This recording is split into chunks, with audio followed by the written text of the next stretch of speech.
colleagues in what I would consider to be our multidisciplinary team meeting today. Things have changed since. However, the first person I want to talk about, and obviously I've anonymised these case reports because it wouldn't be appropriate for you to know who I'm talking about. So we'll just use the initials, and the photograph, as you'll see, is also anonymous. And I hope it doesn't actually conflict with your own ideas of what E.G. might look like. E.G. was born back in the 1980s, so she's married, she has 2 children, a boy and a girl, and she's currently living with her family. And her origins, I decided in the end that the word notable was probably best. I didn't really want to put on the slide what I'm glad to say out loud, which is her father's a pig man and her mother's a horrobin. So notable seemed a safer option. Now her work life, at least last summer, was quite varied, we could say. She's partly a waitress, partly a cleaner, and also has a job in a chicken factory. Now, her particular crisis, which occurred last summer, was the loss of her dream home. And I want to contrast that with another individual, also in crisis last summer, who, again, initials only, J.L. Now, this gentleman is much older. I think his birthday is probably 1939. Certainly it was June. He's widowed. He also has 2 children, obviously grown up. And he's a homeowner. And his origins are very clearly and very firmly middle class. His working life, although he's now retired, was as an academic, as a professor. And his crisis was very different because he had to confront past abuse. So the reason I'm talking about these 2 particular case reports is because I think it's useful to see how they have fared during the time of the study, and also to think about how it relates to their well-being. Now, well-being is a real buzzword, and you hear it all the time now. But actually, to get a definition of it is really difficult. In fact, you can't even find, in most cases, people don't even agree on the spelling as to whether it should be hyphenated or not. So given we all think it's so important, it seems bizarre that we don't have an agreed definition of it. So the one I'm going to use is this one. This isn't gin, by the way. Which comes from a paper published in the International Journal of Wellbeing. And it seems to have gained a fair degree of popularity. And the notion is that well-being is the balance point between the challenges an individual has and the resources available to them to deal with those challenges. And when those are well matched, then the well-being is in a state of equilibrium, and when they are mismatched, then the well-being can be adversely affected. And those challenges and resources cover both psychological, social, and physical. And this particular definition is based on previous work by a variety of authors and builds on them. Campion wearing the one I had to take lessons in how to pronounce, Csikszentmihalyi, and Henry and Cloak, and Cummings. And that's not Dominic, by the way, you've been relieved to know it's another one. Okay, so applying that particular analysis then to our individuals, starting first with E.G. Now, E.G. was the one who very kindly gave us the title for today, as that cry of, if you have security ed, that's everything, came from her particular crisis. Now, her challenges, as I say, was the loss of the dream house. And to understand what this meant to her, I think we need to consider her context.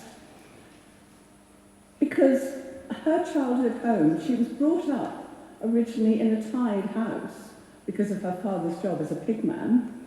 Her mother aspired to owning their own house, which they eventually did. They built it themselves with the help of friends.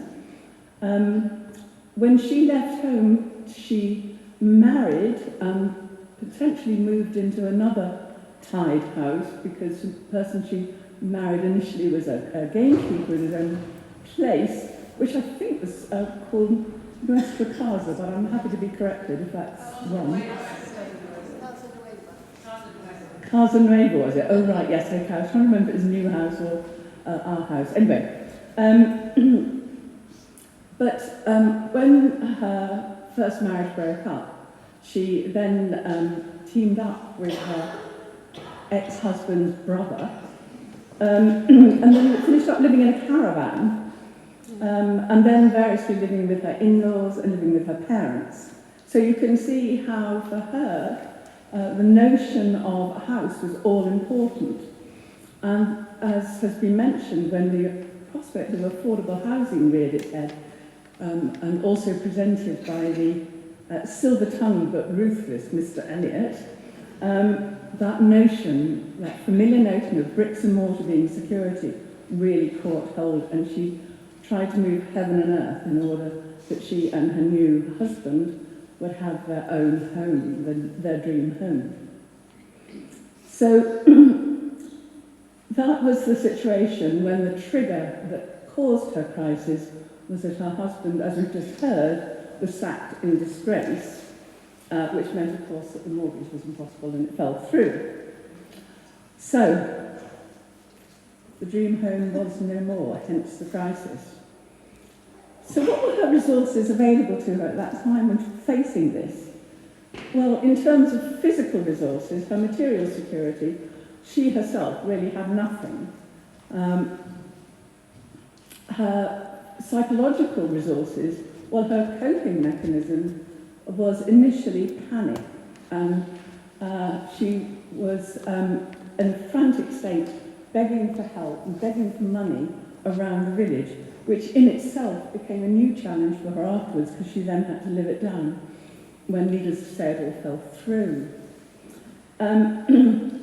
Her social resources, well, she had family and friends. She had a husband at that particular point, although they've now split up, so that was very sad. She has children, but they're really too young to provide the sort of emotional support she might need. She had parents and in-laws who, in fact, were the two multi-generational families provide a potential resource for her. And then, of course, there is the extensive Horrobin brood, of which we have heard very little in recent years, but they do, I believe, still teem across the village. So, how did she progress through the period of the study? Well, as I say, the first response was frantic, and that immediately fell into desperation, despair, and depression.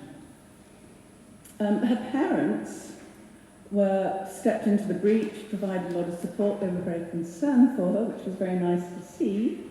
But the person who really made a difference was her aunt, who provided not only distraction, but also support. Her aunt, who somebody described, and I quote, a tart with a heart of gold. So there was also the ex-husband, and for a while that seemed to provide a great deal of comfort for her, but then that got a little bit complicated as well, although I think it's subsequently settled down.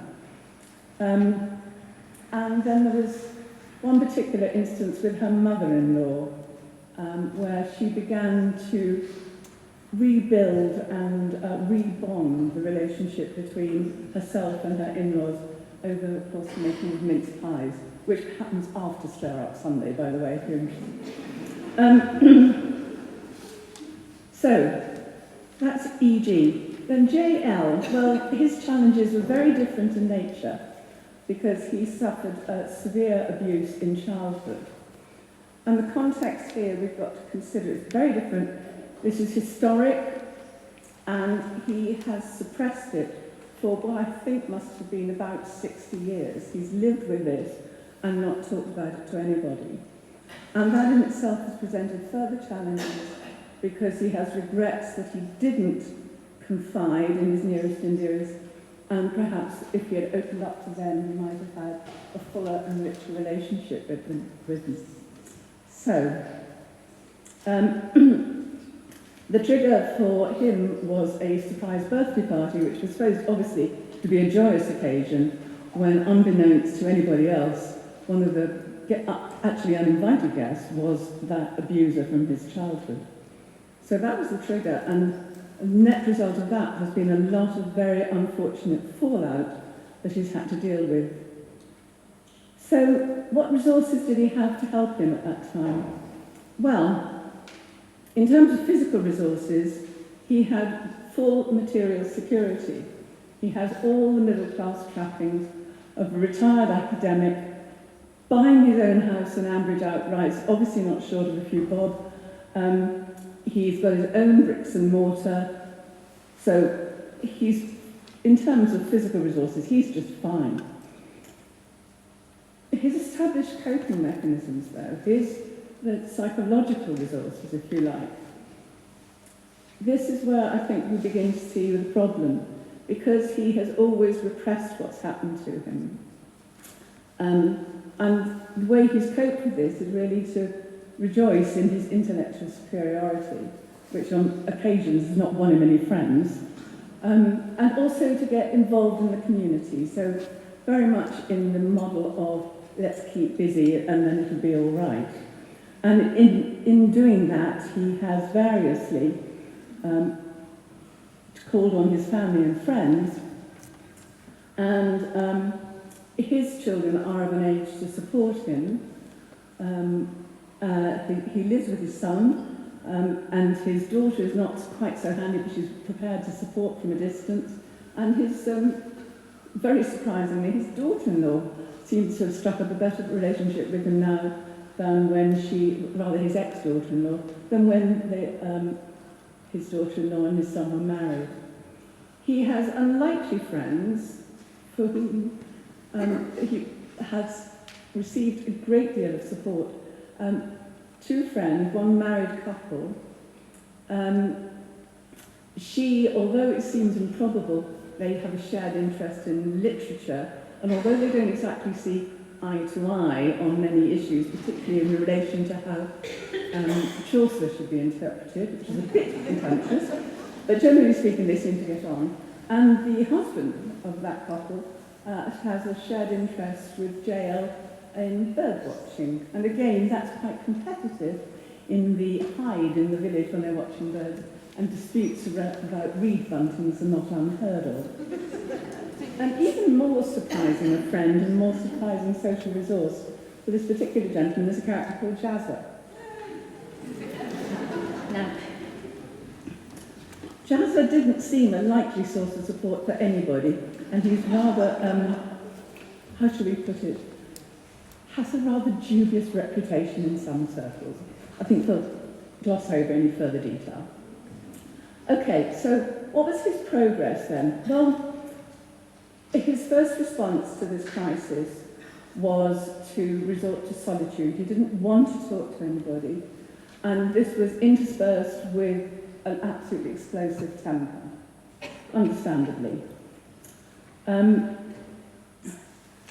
He did, after a while, after a few weeks, he did feel that he could, or perhaps had, to explain his behaviour, why he walked out of his birthday party, why he wouldn't participate in anything that was happening afterwards.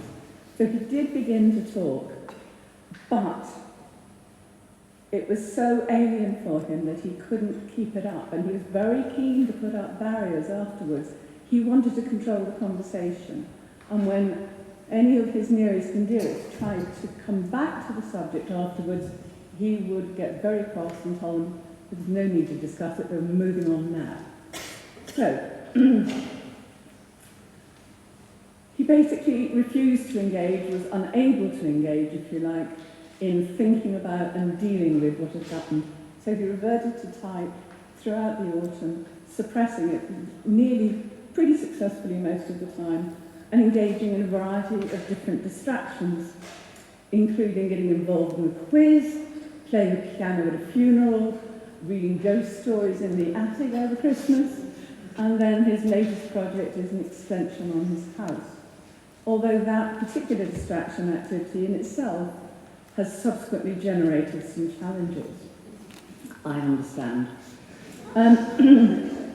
So, come December 2019, the end of this period of study, where are we?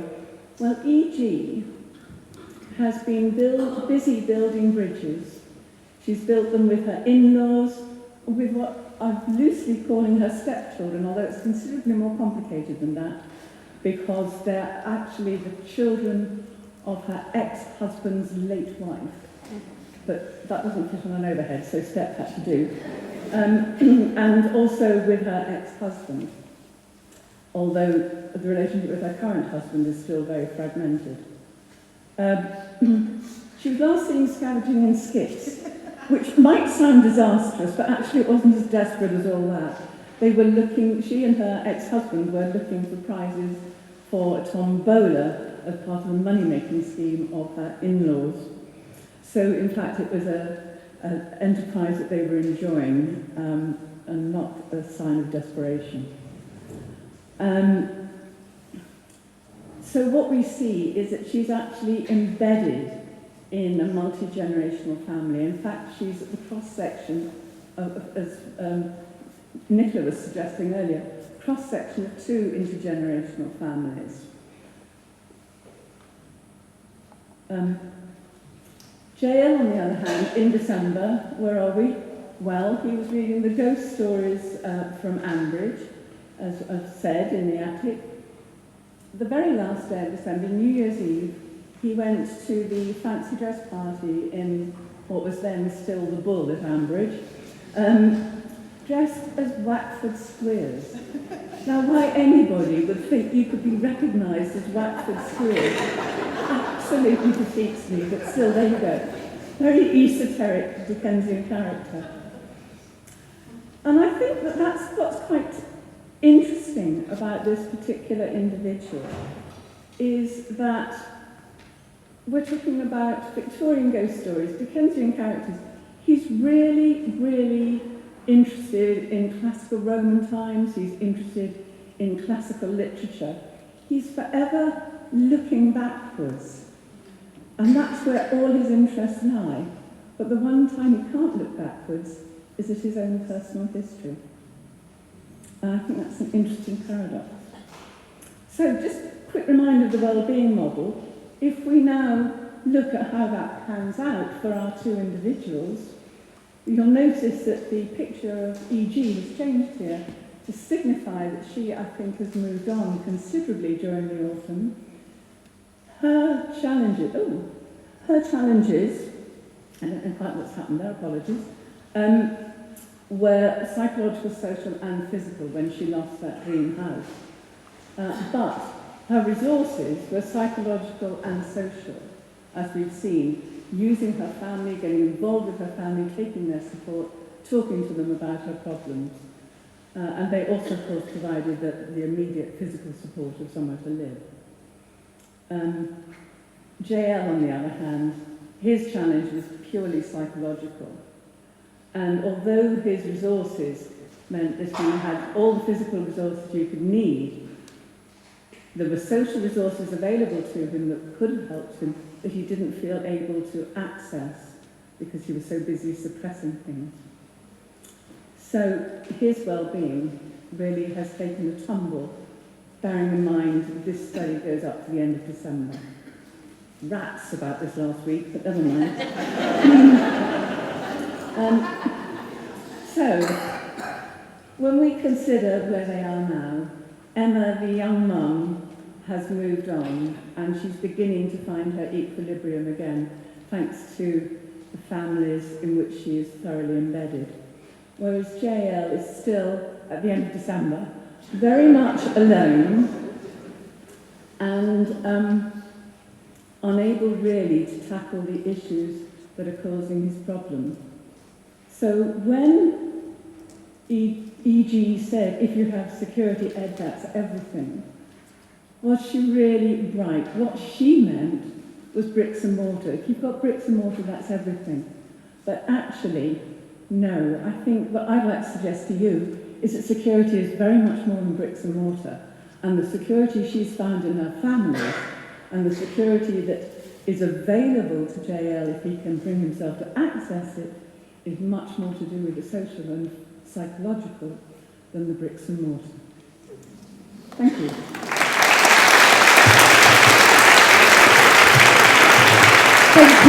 Thank you very much. Please, we are so running late already, but is there one, we can take one question from the floor if there is one. No? Okay, we're going on. Elizabeth? Oh, no, sorry, can we get Elizabeth, the next speaker, up? Go on. Very quickly.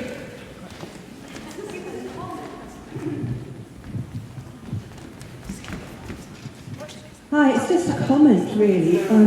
I appreciate what Lalage has said, but I think the flaw in Emma's story is that her parents inherited many acres at Ambridge View, quite unexpectedly, from Bill Illisley, and they built their house themselves.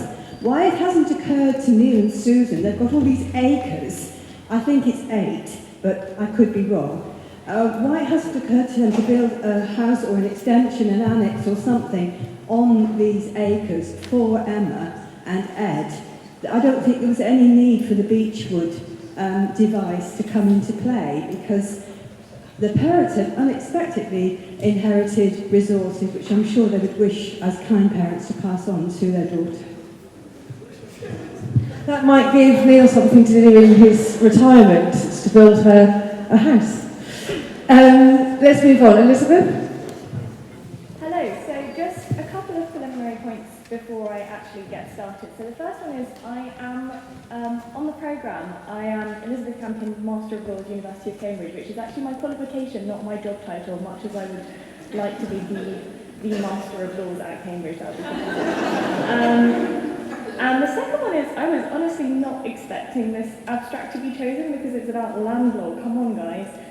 This is a subject that is so boring that the lecturers at Cambridge had a completely unrelated quiz in the middle of every lecture and gave out chocolate to persuade us to keep coming.